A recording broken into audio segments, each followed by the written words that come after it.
All right, here is what's probably the star of the show, possibly, I'm not sure, but definitely something you have a lot of experience with is nattokinase. And there's a lot of specifics with nattokinase. I know you have a lot of experience working with it and in that field with the bringing nattokinase to the United States about 15 years ago or so. I've heard you mention that. So, what Yep. is nattokinase? What does it do? What's the research? And what are some specifics? There's different forms of it, I believe, or sources. So, what are some specifics people might want to look for? Yeah, so nattokinase is fantastic. Actually, the way it was discovered was from the fermented food natto. In Japan, there's I think it's the eastern part of Japan that consumes this food natto for breakfast every day, and it's basically spoiled soybeans. And the soybeans are fermented by Bacillus subtilis, which is something that your audience is now very familiar with through megaspore. And as it's fermenting the soybeans, it produces this really sticky peptidoglycan, slimy, smells like old gym socks. I mean, it's a horrific thing to have to try to eat. But certain people have a real profound acquired taste for it. They even get natto rolls in certain Japanese restaurants in the U.S. You can get natto rolls, sushi rolls with it in it. So the backstory of nattokinase is interesting. There was a warrior called Miramoto. Miramoto was one of the nomadic samurais, very well-known samurai in Japanese folklore and culture. He was credited as the first person to actually try the food natto.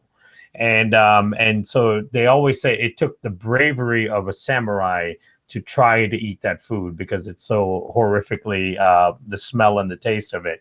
And basically, the way it came about is, the samurai used to carry their soybeans that they would use as food in these wheat sacks and on the side of the horse, and they would travel long distances, and then the Bacillus subtilis that's in the environment and in the ground would contaminate the soybeans that's in the wheat sack, and when it was hot outside or it would rain and there's enough moisture, it would ferment it.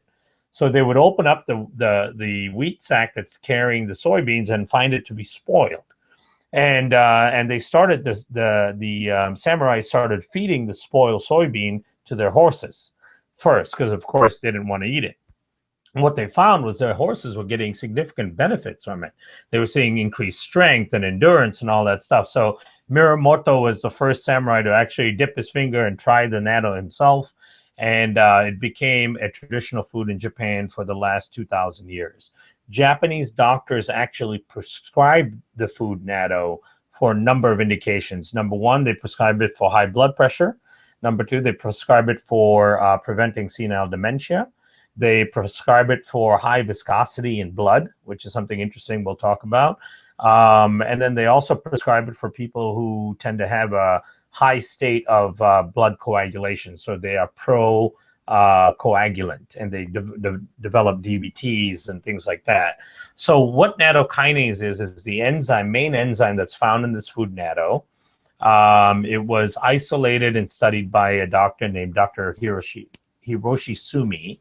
And what he figured out was it has fibrinolytic activity. So it has the ability to break down fibrin in the body. That's one of the things it can do. So fibrin is basically like a soluble fiber that floats around in the blood. And when you have too much fibrin in the blood, and fibrin is actually the basis for creating blood clots, so that it's always floating around in the blood, and until you get a cut and the whole cascade of blood clotting triggers, fibrin is just kind of swimming around waiting to start forming clots. So some people will tend to have high degrees of fibrin within the blood. And when you have high degrees of fibrin in the blood becomes actually quite viscous. And the viscous blood becomes harder to pump for your heart, for one, because it's harder to pump a high viscosity blood. Imagine pumping ketchup versus water. And then also the blood becomes more abrasive. So in the areas where you have arterial bifurcations, you have an artery and then it bifurcates into two. That little center part of the arterial bifurcations where the blood hits at a high viscosity, and if the blood is abrasive, it creates damage to that inner lining of the vascular system. And that's where you tend to see plaques forming, arterial plaques. So the research that I've done with nattokinase, I did a couple large human clinical trials with nattokinase a decade ago. The first one was on blood pressure. We saw in 30 days, significant drop in blood pressure. That, of course, makes sense because if you're reducing the viscosity of the blood, it reduces the pressure in the vessels itself. The other thing that we saw is it actually reduces the viscosity of the blood and improves blood flow. So we use something called a Rheologics viscometer that measured the blood moving from one vein into the machine and out into another vein. And it was a real-time measure of blood viscosity, totally reduced the viscosity of the blood, improves blood flow to all your organs, to all your tissues and all that. So overall, great for the heart, great for blood circulation, seems to really help people with varicose veins and spider veins. It's great for people who tend to get DVTs and other types of edema, and great for preventing senile dementia as well.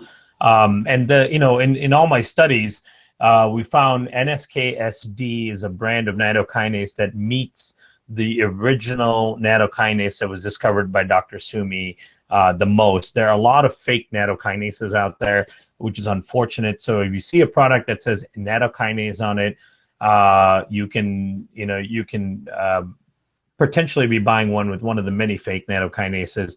The only one that I've seen that's actually a true nattokinase is NSKSD is the name brand, and that's a more expensive version, and hence people have made cheap replicas, but that's the only one that has got the clinical trials behind it.